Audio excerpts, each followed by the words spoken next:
Describe a historic era you are interested in. You should say when was this era, how you learnt about it, what it was famous for, and explain why you are interested in this era. When was this era? Speaking of history, Vietnam has a history as rich and evocative as anywhere on the planet.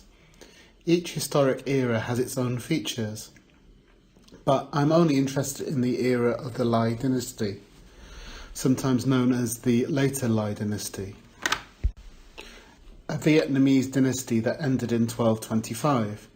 It includes an interesting story of the Empress Lai Chong-huang, who was forced to abdicate the throne in favour of her husband.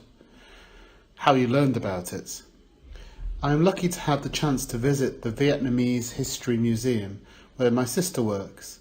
In the middle of June, they provide special lectures about this dynasty.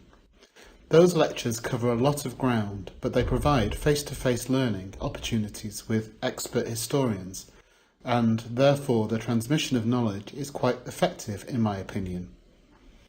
As a result, I have a good grasp of this historic era. What it was famous for. As far as I know, it is famous for being the first stable Vietnamese dynasty, and it was responsible for establishing many of the characteristics of the modern Vietnamese state. It was an era in the history of Vietnam when the country flourished dramatically.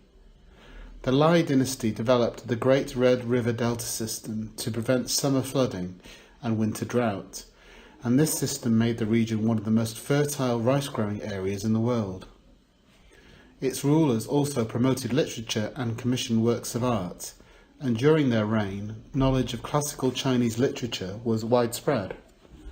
During this dynasty, Buddhism reached its height on the strength of royal patronage and became a kind of state religion. And explain why you are interested in this era. Those are just some of the Lai dynasty achievements which make me so keen on this era. In the next holiday I will avoid places which swarm with tourists and go to Lai Museum instead, to learn more about the literary and artistic heritage of my country.